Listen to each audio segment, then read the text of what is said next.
कहाँ मंगरौल में है ना, मंगरौल में है और कंटिन्यूस प्रोग्राम है ये चुनाव की तैयारी के सिलसिले में आने वाले विधानसभा के, तो इसीलिए हम आ रहे हैं और आते रहेंगे। अभी आप कुछ पूछना है तो बताइए। एक एक करके हाँ, गुजरात विधानसभा में आपकी पार्टी कितने सीटों पर चुनाव लड़ेगी? तो अब अभी इतना जल्दी बताना आपको सही नहीं होगा, मगर ये बात बिल्कुल सही है कि हम चुनाव लड़ेंगे, ज्यादा सा सीट पर लड़ेंगे, अच्छी ताकत से लड़ेंगे। कितने सीट नंबर क्या होगा वो सब आपको चुनाव के करीब जब आएगा, हमारे गुजरात के जो पार्टी के अध्यक्ष है जनाब साबिर भाई साहब आपको, मीडिया साहब को और पब्लिक को बताएंगे। इन मुद्दों को लेकर जनता के बीच जाएंगे अगर हम चुनाव लड़ते हैं? नहीं, मुद्दे तो बहुत हैं, मुद्दे हैं, महंगाई का मुद्दा है, बेरोजगारी का मुद्दा है, शिक्षा का मुद्दा है, विकास का मुद्दा है, अल्पसंख्यक समाज की एक पॉलिटिकल लीडरशिप को मजबूत बनाने का एक मुद्दा है। तो ऐसे बहुत से मुद्दे हैं। पुणे में राज ठाकरे जी ने आपके ऊपर कटाक्ष किया है, आपकी पार्टी को बहुत गंभीर आरोप लगाया, आप क्या कहेंगे इसके बारे में? कौन है ये? राज ठाकरे जी ने मैं नहीं जानता उसको। ओवैसी जी, आपकी लीडरशिप को लेकर जो माइनॉरिटी है और बैकवर्ड कास्ट है वो आगे देख रहे हैं कि एक उम्मीद से आपको देखा जा रहा है, क्या आपको लगता है कि आप इस उम्मीद पे खड़े उतरेंगे? नहीं, इंसान को उम्मीद सिर्फ अल्लाह से रखनी चाहिए और मैं भी अल्लाह से उम्मीद रखता हूँ। हाँ, कोशिश करना मेरा काम है, मैं कोशिश कर रहा हूँ पूरे इखलास के साथ। मेहनत मैं अकेला नहीं बल्कि हमारे साथ में जो हमारे MIM के तमाम जिम्मेदारान हैं, कोशिश हम सब मिलकर बहसीत टीम वर्क कर रहे हैं और जो भी आवाम हमसे हो सकेगा हम कर रहे हैं। जो भरोसा कायम हुआ है, हमारी पूरी कोशिश ये होगी कि उस भरोसे पर शर्मिंदा किसी होने ना दे और कोशिश करते रहेंगे। हमारा काम कोशिश करना है। सर, राज ठाकरे को आप नहीं पहचान रहे, ऐसा कह रहे हैं, ये वही राज ठाकरे जिन्होंने औरंगजेब की मजार को लेकर भी टिप्पणी की। आप पहचान लिए तो बस है ना, मेरे को क्या करना है, मुझे मैं नहीं जानता। सर, गुजरात में बीटीपी के साथ कोएलिशन जो हुआ था, बीटीपी के साथ कोएलिशन हुआ था, अपकमिंग अभी बीटीपी ने आपके साथ कोएलिशन कर दिया है, तो now what is our future step? नहीं, देखिए, हर पॉलिटिकल पार्टी को इख्तियार है कि वो अपनी पार्टी के अच्छाई के लिए जो करना करे, हम भी करेंगे और हमारी पार्टी भी करेगी अलायंस। अभी से बताना बहुत जल्दी हो जाएगा, मगर जरूर करेंगे। कौन सी पार्टी के साथ अलायंस होगा? एक आप एक सवाल पूछने, नहीं उनको पूछने हो गया, पूछ ले सवाल, दूसरों को आपका सवाल का जवाब दे चुका, आप बोलिए सर। सर, ज्ञान वापिका जो देश भर में चर्चा बन रहा है, तो क्या भाजपा उसको मॉडल की तरफ पूरे देश में लागू करेगा? आपको ऐसा लगता है? नहीं, हमारा मानना, मैं तो शुरू से कह रहा हूं कि अगर आप जब बाबरी मस्जिद का जजमेंट आया था, मैंने जो मीडिया को अपना रिएक्शन दिया था उसमें मैंने कहा था कि बाबरी मस्जिद का जजमेंट जो है वो सही नहीं है। इसलिए सही नहीं है क्योंकि वो कामयाबी, विक्ट्री हुई है फेथ की फैक्ट्स के ऊपर, और मैंने इस बात का एप्रीहेंशन और खदशे का इजहार किया था कि इस जजमेंट के बाद बहुत से ऐसे मुद्दे उठ जाएंगे और इन तमाम मुद्दों को एक नया मौका मिल गया है। तो अफसोस के साथ कहना पड़ता है कि मैं सच साबित हो रहा हूं, बावजूद इसके कि सुप्रीम कोर्ट ने उस बाबरी मस्जिद के जजमेंट पैराग्राफ नंबर 83 में 91 के एक्ट को भारत के संविधान के बेसिक स्ट्रक्चर का हिस्सा करार दिया, उसके बावजूद भी ये मुद्दे उठ रहे हैं। तीसरी बात यह है कि 1968 में मुसलमान और हिंदू पक्ष ने बैठकर एक एग्रीमेंट किया मथुरा के बारे में, कृष्ण जन्म स्थान के बारे में। मुसलमानों ने अपनी बहुत बड़ी जमीन दे दी और वहां पर एक आलीशान मंदिर तामीर हुई और उसमें एक कंट्रोवर्शियल मलबा था स्टेयरकेस का, उसको मुसलमानों ने हटाया। मुसलमानों के ईदगाह से परनाले और ड्रेनेज का पानी जाता था, तो उसमें एग्रीमेंट में कहा गया कि पानी को मोड़ दिया जाए। अब आप खुद सोचिए कि कितने 54 इयर्स के बाद दोबारा कोई पक्ष कोर्ट को जाता है और कहता है कि नहीं, ईदगाह ही हमारी है।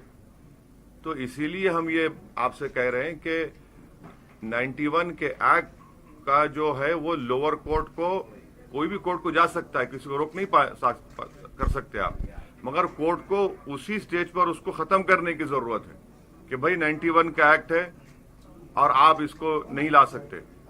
तो ऐसे कई ऐसे मुद्दे हैं जो खुले हैं और मुझे एप्रीहेंशन है कि ये खुलते रहेंगे। और आखिरी बात यह है कि देश के प्रधानमंत्री और उनकी सरकार की जिम्मेदारी है, क्योंकि पार्लियामेंट का बना हुआ कानून है, इसीलिए गवर्नमेंट ऑफ इंडिया को उन पर एक संवैधानिक जिम्मेदारी आयद होती है कि वो भी इस बात को तय कर लें कि भाई ये मुद्दे, पुराने जख्म अगर खोले जाएंगे तो क्या ये देश के हित में है।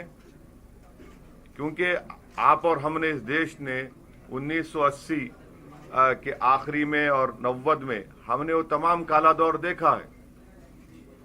अगर हम देश को आगे लेके जाना चाहते हैं, देश में बहुत ज्यादा मुद्दे हैं, महंगाई का मुद्दा है इस देश में, हमारे वतन अजीज में, पूरे विश्व में अगर सबसे ज्यादा नौजवान बेरोजगार है तो यहां पर है। इन्फ्लेशन अगर इतना नहीं बढ़ा था, अभी इन्फ्लेशन इतना बढ़ चुका है, तो ये तय करना पड़ेगा। सर, आपका ऑब्जर्वेशन गुजरात के लिए जो home state of prime minister Narendra Modi का है, तो what is your observation about the youth employment and other aspects of political party? तो अगर आप देखेंगे यहाँ पर मुसलमानों की आबादी और हमारे पटेल भाइयों की और बहनों की आबादी बराबर है। उनके पास से ज्यादा एमएलए जीत कर जाते हैं, ये उनकी पॉलिटिकल लीडरशिप की और उनके पॉलिटिकल अवेयरनेस की कामयाबी है। How many percent? एक minute, you cannot cross question me. No, listen to, no, you have the right to ask me a question, I have the right to answer. You cannot stop me from answering. Either You are misquoting it. No, You are misquoting. No, who are you? Patels are 19%, Muslims are 9%. अभी मेरे को बोलने देंगे आप, या तो फिर आप आके बैठ जाइए, आप प्रेस कॉन्फ्रेंस कर लीजिए, अच्छा हो जाएगा। अगर आप अपनी आवाज से इतनी मोहब्बत करते हैं तो मैं कुछ नहीं कर सकता ना। तो इसीलिए मुसलमानों की एक पॉलिटिकल लीडरशिप और उनके रिप्रेजेंटेशन को आगे बढ़ाने की बेहद जरूरत है।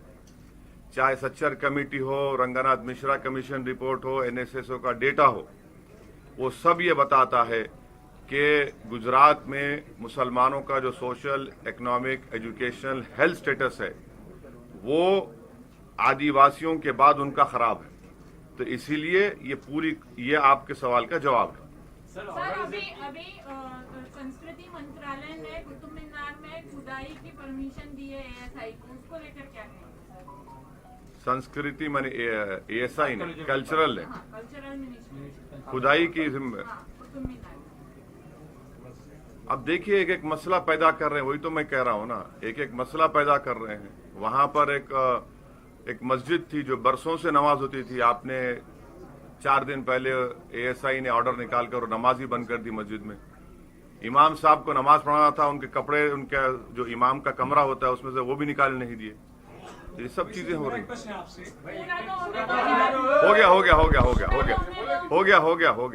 गया। वैसे एक प्रश्न आपसे, ज्ञानवापी गेट जो मॉस्क का है, या फिर ताजमहल की बात की जाए, या फिर लाउड स्पीकर्स की बात की जाए, ऐसे नैरेटिव क्रिएट किए जा रहे हैं शासक पक्ष द्वारा।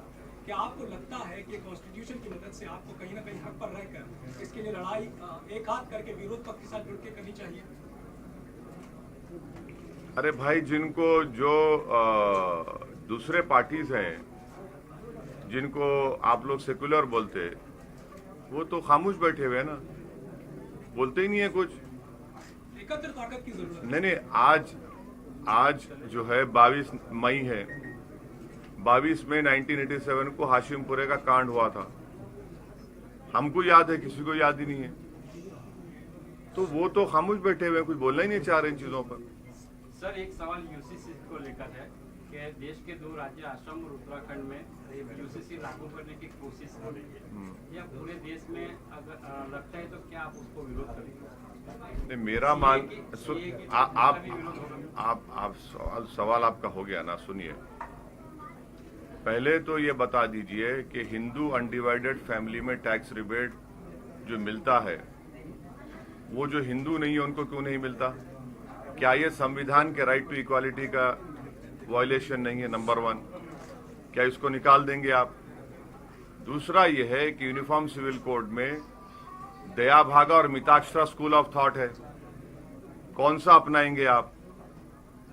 तीसरा ये है कि आसाम में, नॉर्थ ईस्ट में, हमने भारत के अपने संविधान में नॉर्थ ईस्ट के लोगों को उनका कल्चर प्रोटेक्ट करने का हमने संविधान में जिक्र किया है। क्या उसको खत्म करेंगे आप वो बता दीजिए। चौथी बात यह है कि आसाम के मुख्यमंत्री बोलते हैं कि मुसलमान जो है 1, 2 शादी 3 शादी करता। हम मोदी सरकार से कहना चाहेंगे कि अब जो 2022 का अगर जो सेंसस होने जा रहा है उसमें आप एक क्वेश्चन में इजाफा कर दीजिए कि बताओ किसकी दूसरी बीवी है, तीसरी है, चौथी है और कौन कौन मिस्ट्रेसेस रखता है। पहले जब आप मेरे ख्याल से आज से 30-40 साल 50 साल पहले, टाइम नहीं मालूम, ये सवाल पूछा था किसके कितने बीवियां हैं। जब वो लास्ट सेंसस में सवाल पूछा गया था तो मुसलमान और हमारे हिंदू भाई में ज्यादा फर्क नहीं था। पांचवी बात यह है कि यूसीसी के बारे में अगर आप बात करेंगे तो बहुत से स्टेट्स में एग्रीकल्चर लैंड जो है वो लड़कियों को नहीं दिया जाता। आप देने तैयार है क्या? एक और बात आपसे कर रहा हूं, हिमाचल प्रदेश में एग्रीकल्चर लैंड कोई खरीद नहीं सकता, खरीदने देंगे आप? हाँ। और एक और बात है, भारत के संविधान में डायरेक्टिव प्रिंसिपल कॉन्स्टिट्यूशन का पार्ट 4 का हिस्सा है। उसमें अगर आप आर्टिकल 37 पढ़ेंगे तो उसमें कहा गया कि देश की तमाम जो रिसोर्सेस हैं, वेल्थ है, वो सब में इक्वली डिस्ट्रीब्यूट होनी चाहिए। वो डिस्ट्रीब्यूट है क्या? देश की 45% दौलत 10% लोगों के पास है और जो देश का जो 60% जो गरीब है उसके पास सिर्फ 5% दौलत, 8% कुछ है। इसके ऊपर ये डायरेक्टिव प्रिंसिपल में बात नहीं होती। एक और डायरेक्टिव प्रिंसिपल है पार्ट 4 में 44 से हटकर कि शराबबंदी होनी चाहिए। भाई गुजरात में तो शराबबंदी है, सब पूरे देश में कर दो ना। आप अल्कोहल को बंद करो, क्यों नहीं बंद करते? महिलाओं पे जुल्म होता, एक्सीडेंट होता, एक नस्ल बर्बाद हो जाती शराब और सब पीकर। तो ये डायरेक्टिव प्रिंसिपल पर आप क्यों नहीं बात करते? बेरोजगारी का जिक्र है डायरेक्टिव प्रिंसिपल में, आर्टिकल 38 होगा शायद वो, उस पर आप बात नहीं करते, खाली 44 पे पड़े हुए हैं आप। और एक और बात सुनिए, आसाम में एक तरीका है डिवोर्स करने का। क्या तरीका है मालूम आपको? एक दूसरे पर छोटा पत्थर फेंक लेते, डिवोर्स हो जाता। आप बंद खत्म कर देंगे क्या उसको? आखिरी बात, लॉ कमीशन ऑफ इंडिया ने एक रिपोर्ट में कहा कि भारत में यूनिफॉर्म सिविल कोड की जरूरत नहीं है। ये भी झूठ है क्या? हम ये कह रहे हैं कि भारत की जो खूबसूरती है वो पूरे विश्व में नहीं है और आप उस खूबसूरती को सेलिब्रेट करिए। अगर आप बोलेंगे नहीं यूनिफॉर्म, आप क्यों मुसलमान खिलाफ है, मैं आपसे रिक्वेस्ट करूंगा कि आर्टिकल 29 पढ़िए संविधान का, उसमें आपके और मेरे कल्चर का प्रोटेक्शन का राइट दिया गया है। तो मैं अपने कल्चरल प्रोटेक्शन के राइट की बात कर रहा हूं और फंडामेंटल राइट डायरेक्टिव प्रिंसिपल से ज्यादा अहम होता है, वो एनफोर्सेबल है कोर्ट्स ऑफ लॉ में। आप डायरेक्टिव प्रिंसिपल को फंडामेंटल राइट नहीं बना सकते मोदी सरकार या बीजेपी सरकार। सर, आप चुनाव की तैयारी को लेकर मतलब गुजरात में आए सर। गुजरात में ऑलरेडी एक पार्टी अपनी ताकत के साथ आगे बढ़ रही है, लड़ रही है सर। कौन? तो सर उस पार्टी के सामने सर गुजरात में आपकी किस तरह की तैयारियां होगी सर? ग्राउंड लेवल पे कौन सी पार्टी है वो? गुजरात में है सर एक पार्टी। कौन, क्या नाम है सर? आपको भी पता नहीं, मेरे को नहीं पता है भाई। You know very well. अरे आप नाम बोले डर क्यों रहे हैं? आम आदमी पार्टी सर। अरे बोलो ना प्यारे, कांग्रेस से लड़ रही है सर। मेरे को क्या मालूम, मैं तुम्हारे इतना तरह नहीं सर, अक्लमंद नहीं हूँ आप मैं। नहीं जानते सर, ऐसा हो ही नहीं। अरे बिल्कुल नहीं जानता हूँ। आप नाम ले नहीं ले रहे तो क्यों ना, नाम ले लो सर ना। आप मेरे सवाल का प्लीज जवाब दीजिए। अरे वो अपना काम करे, हम अपना काम करेंगे, उसमें क्या करने का है। मगर एक बात सुनिए, जब दिल्ली के दंगे हो रहे थे, सुनिए, जब दिल्ली के दंगे हो रहे थे तो वहां के मुख्यमंत्री जो है वो उनके पास लॉ एंड ऑर्डर नहीं है, मगर वो कहां बैठे थे? वो मुख्यमंत्री थे तो उनका काम था कि वो लोगों को समझाते, अपनी जिम्मेदारी का एहसास दिलाते और जाते। मगर वो महात्मा गांधी की समाधि पर मौन करके बैठे हैं। अभी परसों दिल्ली में डेमोलिशन हुआ, गायब, नजर नहीं आते कहीं पर भी वो मुख्यमंत्री। अब बाद में एक महीने दौड़ाने के बाद पॉलिसी डिसीजन लेते हैं कि वैसा हो रहा है, ये हो रहा है, तो वो करें, हमारा कोई इतराज नहीं है। हर पार्टी अपना काम करेगी, डेमोक्रेसी है, लोकतंत्र है। सर इसी के रिगार्डिंग एक क्वेश्चन पूछना चाहूंगी। हमेशा बोला जाता है डेमोक्रेसी है, लोकतंत्र है। लेकिन इसी लोकतंत्र में एक कम्युनिटी को टारगेट बनाया जा रहा है और वो कम्युनिटी हंसी खुशी अपने ही गाल पे तमाचा मार के लाल करके खुश हो रही है that we are living in a democracy, we are so secular. इस पे आपका क्या व्यू है? नहीं देखिए, मैं मायूसी को और डिफीटिज्म को कबूल करने तैयार नहीं हूँ। नहीं, मेरा सवाल, मेरा जवाब सुनिए। तो हमको ये उन लोगों से कहना है कि आप लोकतंत्र में मायूस मत होइए। आपको अपने हक के लिए जो भारत के संविधान ने दिया उसके लिए आपको लड़ना चाहिए, और वैसा कैसा कि भाई अपने मुंह पे तमाचा मार के, हाँ वो छोड़ दीजिए। इसीलिए वो सेक्युलर, वो नाम के सेक्युलर हैं, उनका सेक्युलरिज्म कुछ नहीं है।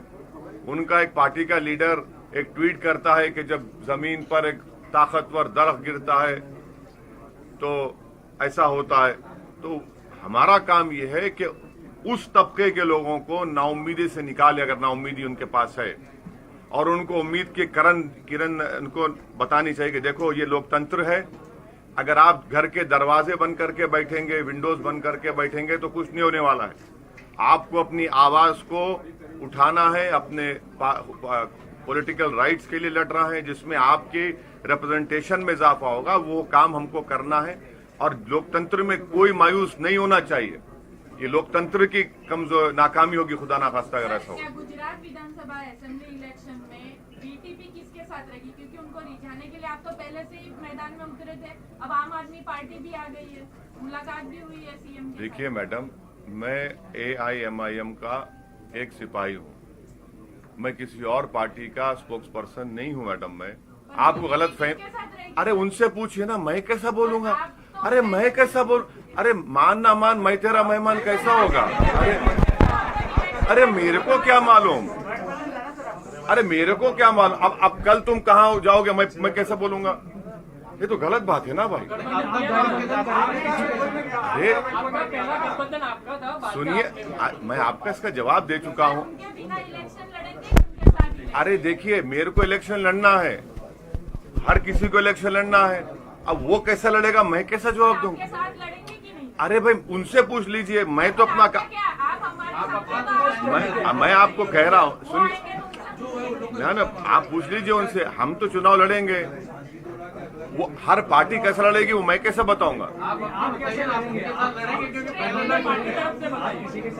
हाँ वो होगा, वो बताएंगे आपको, अभी बहुत जल्दी है, बताएंगे। हाँ नहीं, अभी बढ़ गए हम लोग, A टीम हो चुके हैं। कांग्रेस से बहुत सारे नेता इस्तीफा देके जा रहे हैं, क्या किसी के संपर्क में? नहीं, पूरे मुझसे पूछ के गए हैं। नहीं, मैंने पूरे मुझे पूछा है। मेरे साथ बैठकर हमने गुलाब जामुन खा लिया एक, और फिर वो चले गए भी कांग्रेस छोड़। ऐसा नहीं है, क्या जो कांग्रेस छोड़ के जा रहे हैं, क्या वो आपकी पार्टी में जुड़ना चाहे तो क्या उस सभी से पूछ रहा हूँ मैं? नहीं, अब ये नहीं, मेरा देखिए, अगर कोई, भाई रुक जाइए, अगर कोई पार्टी में आना चाहता है तो हमारे अध्यक्ष हैं, वो उनसे कांटेक्ट कर सकते हैं, बात कर सकते हैं। मगर अब जैसा उनका भाई का सवाल था, वो जा रहे हैं, उसका जिम्मेदार मेरे को देंगे क्या? अरे 12-13 MLAs भाग गए जीत कर, अब हमको पूछ के गए थे क्या? आप जिन उनको पकड़ रहे हैं, जिन मुद्दों को पकड़ते हैं, विपक्ष ये कहता है कि जिससे बीजेपी को फायदा हो, वो ऐसे साहब उसी मुद्दे को पकड़ते हैं, ये कहने का मतलब। अब एक बात सुन लीजिए, 2019 के लोकसभा के चुनाव में हम सिर्फ 3 लोकसभा की सीट लड़े थे। हैदराबाद की जनता ने, मैं शुक्रिया अदा करता हूं, बीजेपी को हराया। औरंगाबाद हम खड़ा किए, 22 साल का शिवसेना बीजेपी का MP था, उसको आप ही के बरादरी के इम्तियाज जलील साहब MP बन गए। तो आपको भी स्कोप है हमारी पार्टी में। तीसरा ये है कि हम लोग किशनगंज बिहार लड़े, वहां पर हम लोग 3 लाख वोट हासिल किए, 3 लाख, और 3,25,000 JDU, 3,50,000 कांग्रेस। अब 3 में कहीं पर भी बीजेपी नहीं जीती। जो पार्टियां 400 से ज्यादा सीट लड़ते हैं या 3 से बढ़ के लड़ते हैं, वो उनको बताना पड़ेगा कि भाई साहब ये क्या हो रहा है। और आ जाइए होम स्टेट गुजरात के ऊपर, इतने साल से बीजेपी जीत रही मेरी वजह से जीत रही बीजेपी। यहाँ पर 1984 से एक मुस्लिम एमपी नहीं जीता गुजरात में, मेरी वजह से। तो मुद्दे उठाना मेरे वजह से हो रहा। देखिए, हर चीज का जिम्मेदार मुलाजी नहीं हो सकता, समझे ना? नहीं, अरे कोई बात नहीं है, कोई बात नहीं। आप हम अगर आपको दिख रहा है कि मैं ही मर्द हूं जो बीजेपी से लड़ रहा हूं तो बहुत अच्छा है, मुझे क्या करना है, मैं क्या कर सकता हूं? आप हर चीज का जिम्मेदार मेरे को। आपके पास कोई पार्टी में काम करने को तैयार नहीं है, आप मेहनत करने को तैयार नहीं है। आपका वर्किंग प्रेसिडेंट बोलता है कि उनके बड़े बड़े नेता खाली सेलफोन को देखते, उसको नहीं देखते, तो वो मैं उसका भी जिम्मेदार मैं हूं क्या, सेलफोन देखने का? तो ये एक इनकी आदत बन चुकी है इन तमाम पार्टीज की कि मुसलमानों को ब्लेम करो, हारे मुसलमान को ब्लेम करो। अरे तुम बरसों से हार रहे। आप महाराष्ट्र में पहली नंबर की पार्टी थे, 15 साल सरकार में थे, आज तीसरी नंबर की पार्टी बन गए आप। शिवसेना को आप गाली देते थे। पिछले विधानसभा के चुनाव में आपने जनता को कहा कि ओवैसी को वोट मत दो क्योंकि भाजपा और शिवसेना को रोकना है। आप चुनाव हो गया तो आप शिवसेना से निकाह कर लिए। तो ये हर चीज का जिम्मेदार देखिए इनका अहंकार है ये, और ये देश की पॉलिटिक्स जो बदल चुकी है उससे समझ नहीं पा रहे हैं। वो ये समझते हैं कि हम एंटाइटलमेंट की राजनीति करेंगे, हम फुला खानदान के हैं, परिवार के। देखिए, कोई खानदान पानदान अभी नहीं रहा भारत की राजनीति में। तो उनको लगता है कि ये क्यों आके बोलता है। अरे भाई, लोकतंत्र है। क्या मेरे खिलाफ आकर अमित शाह कैंपेन नहीं किए थे हैदराबाद में? क्या मेरे खिलाफ आकर योगी 3 घंटे नहीं गुजारे मेरे कॉन्स्टिट्यूंसी में? क्या मेरे खिलाफ आकर राहुल गांधी एक नहीं 2-2 मीटिंग करे, चार मीनार के दामन में करे, फिर एक और बड़ी जगह पर करे? तो सबको इख्तियार है। मगर ये बोलना कि नहीं तुम नहीं लड़ना, या उनको याद रखना चाहिए कि मुसलमान खाली रमजान का या शीर खुरमा खजूर खिलाने का मुसलमान नहीं है। हमको पॉलिटिक्स में हमारा हिस्सा चाहिए और मिलेगा इंशाअल्लाह। ये हमारा काम है। अगर वो बोलेंगे नहीं तुम हमारे लिए सिर्फ बैंड बाजा की पार्टी है, दूल्हा शादी मैरिज हॉल में जाकर बैठ जाता, बैंड बाजा वाला बाहर रुक जाता, वो अब नहीं होने वाला है। इसी के रिगार्डिंग एक क्वेश्चन है मेरा। हमेशा बोला जाता है कि मुस्लिम है, मुस्लिम है, मुस्लिम है, अब्दुल सिर्फ पंचर बनाएगा। तो मैं आपके व्यूज चाहती हूँ कि अब्दुल है या अब्दुल सिर्फ पंचर बनाएगा, इसे स्पेशली एक मुस्लिम कम्युनिटी को टारगेट किया जाता है बोलने के लिए? तो बिल्कुल नहीं, कोई देखिए, एक बात सुनिए, पंचर बनाना कोई मायूब बात नहीं है, मगर अगर आप उसका मुकद्दर बना देंगे, वो गलत बात है। तो सुनिए, इसीलिए आप ये बताइए कि हम भारत सरकार से हमेशा अपील कर रहे हैं कि गवर्नमेंट ऑफ इंडिया में एक स्कीम है, प्री मैट्रिक, पोस्ट मैट्रिक और मेरिट कम मीन स्कॉलरशिप। हम ये बोल रहे हैं कि माइनॉरिटीज के मुसलमानों की, हम ये कह रहे हैं कि इसको डिमांड ड्रिवन करिए कि जो अप्लाई करेगा वो पढ़ेगा। तो अब्दुल का बेटा अगर पंक्चर बनाता है तो उसको आप स्कॉलरशिप दीजिए, पैसे दीजिए, पंक्चर नहीं बनाएगा, वो कल टीवीएस का शोरूम खोल सकता है। आप स्कॉलरशिप दीजिए उसको, जितने मरा कोई मोदी सरकार भी नहीं करती काम वो। और बार बार ये बोला जाता है माइनॉरिटी इतना स्कॉलरशिप दिया। अरे एक स्कॉलरशिप के ऊपर, माइनॉरिटी स्कॉलरशिप के ऊपर 16 लोग अप्लाई करते। और मैं जब स्टैंडिंग कमेटी का मेंबर था तो उसमें हमने रिपोर्ट में लिख कर दिया, वो रिपोर्ट ऑनलाइन है, कि ये इसको डिमांड ड्रिवन नहीं करने से हर साल कम से कम 50 लाख के करीब मुस्लिम बच्चे और बच्चियां स्कॉलरशिप से महरूम हो जाती। सर, अभी आपने कहा गुजरात में मुसलमानों की हालत खराब है, दयनीय हालत है, आपने स्टेटमेंट। आप सच्चर कमेटी का हवाला देंगे? दीजिए ना, आज दो ना, सच्चर कमेटी का हवाला देंगे तुम अभी। अरे मैं सब पढ़ के आया हूँ, मैं कोई थम्स अप नहीं हूँ, इतना याद रखो। सुन लो, अरे मैं सुन लो, मेरी बात सुनो, मेरी एक बात सुनो। सच्चर कमेटी कब आई थी? कौन से साल में आई थी? नहीं, आप कब आई थी? कौन साल में आई थी? अरे बोलो ना भाई। अरे आप लोग काबिल लोग हैं। सच्चर कमेटी कब आई थी? आप बोलो ना। नहीं, कौन से साल? मेरे बोलो ना। हाँ, साल कौन सा था? 80 में आई थी। 80 में आई थी। आप बोल रहे हैं 80 में आई थी। You not sure? और सच्चर करने आप बोलो, सच्चर कमेटी कब आई? नहीं, आपका चेहरा मुस्कुरा के बता रहे हैं कि आपको मालूम। अब बोलो आप। सच्चर कमेटी आई थी 2000 नहीं, जब यूपीए की सरकार बनी थी 2005 और 6 के दरमियान में आई थी। 2005 में 2005 में आई थी। कांग्रेस की सरकार। सुन लीजिए, यूपीए की सरकार थी, कांग्रेस की नहीं थी वो।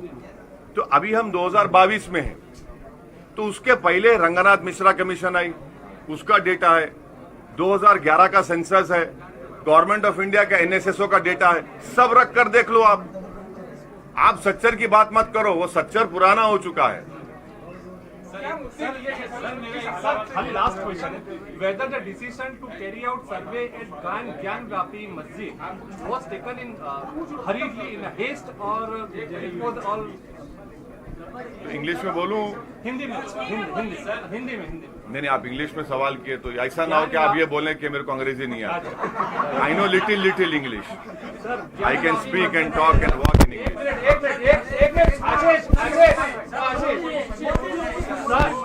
ज्ञान गापी मस्जिद के अंदर जो डिसीजन लिया गया सर्वे का, वो डिसीजन इनका आपका आता हूँ, कहीं नहीं जा रहा हूँ मैं। हमारे मोदी साहब है। हाँ,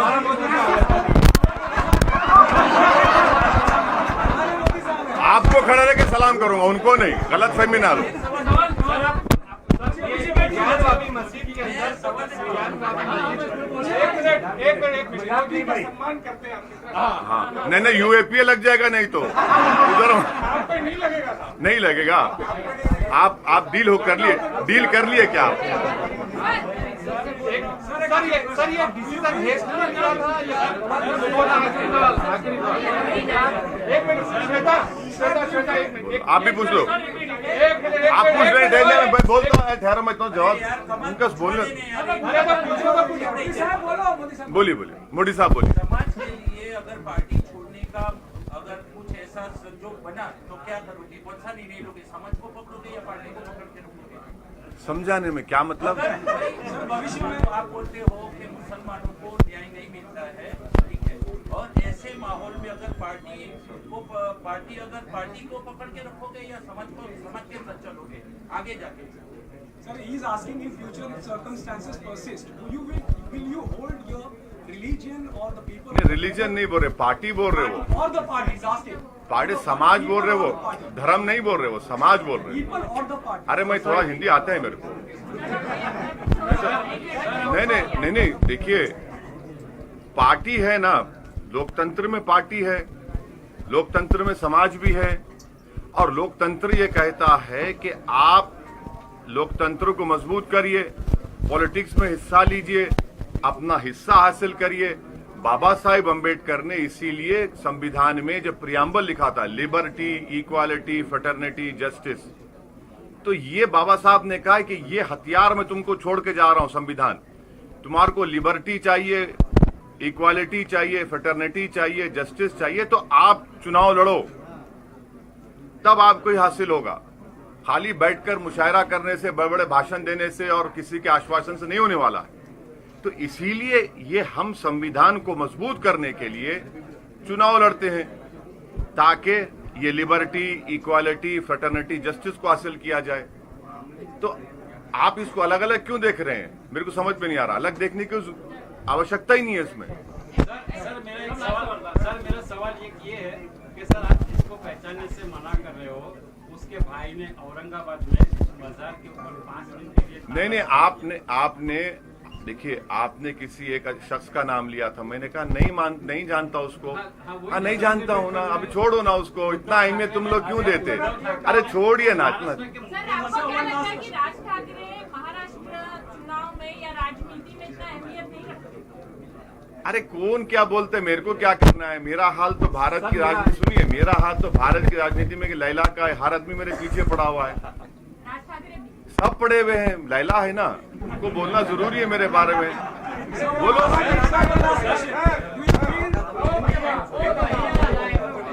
बाबा जी उधर आगे बुलडोजर दोबारा चालू हो गया है, वह यूपी माफी के चुनाव लड़ने के लिए क्या कुछ हुआ? कौन? यूपी बाबा क्या करें? बुलडोजर दोबारा चालू कर दिया। कहाँ पे? उत्तर प्रदेश में। हाँ, करिए ना।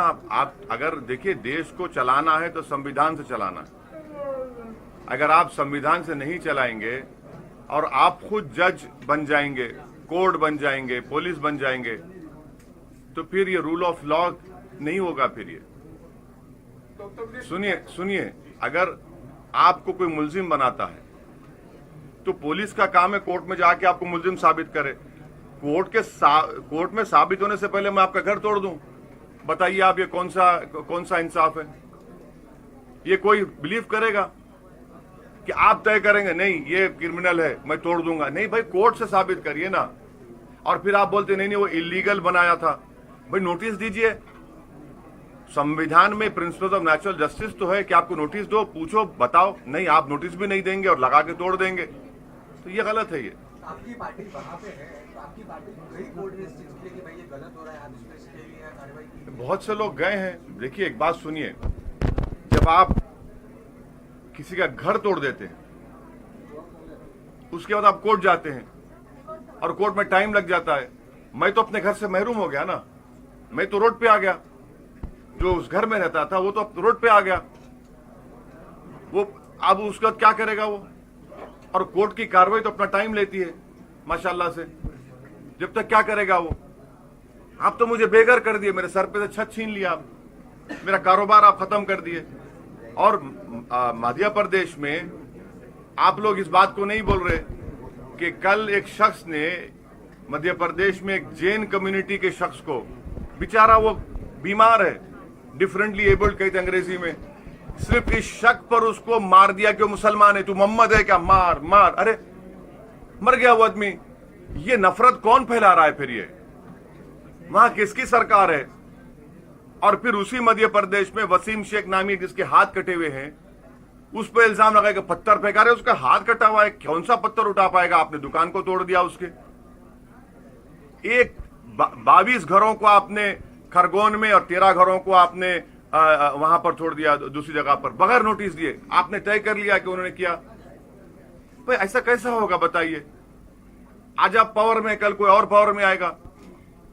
कि पावर जो है वो किसी के पास रहने वाला नहीं है ना, तो वो भी ऐसा करें क्या? तो इसीलिए ये गलत है। ये सर, ये जो राहुल गांधी ने स्टेटमेंट दिया है कि वर्तमान स्थिति में भारत की स्थिति ऐसी है कि जैसे कहाँ दिया स्टेटमेंट वो? लंदन में। हाँ बस है।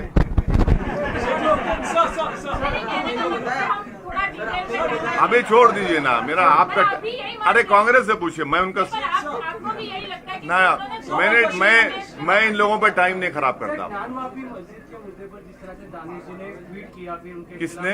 दानिश कुरैशी बरोड़ा से, हाँ, उनके खिलाफ केस दर्ज हुआ है और वो केस का जवाब देंगे अदालत में। साबिर भाई साहब ने भी उसका नोटिस लिया है और उनको समझाया गया है, सख्ती से बोला गया है। इस तरह से जो ट्वीट होते हैं, नहीं, अब जवाब दे दिया मैं आपका। Sir, do you think the politics of entitlement is over and in the coming generations, आने वाले समय में जो मुख्य धारा में जुड़ने के लिए यूथ को AIMIM किस तरह जोड़ेगा? नहीं, वो यूथ का ही फ्यूचर है, मेरा नहीं है। मेरे दाढ़ी व्हाइट हो गई, देखो थोड़ा, मोदी जी की तरह उतनी नहीं हुई, वो थोड़ी हो गई है। नहीं, अरे यूथ का ही फ्यूचर है देश में। यूथ क्या फ्यूचर है? Thank you sir, thank you.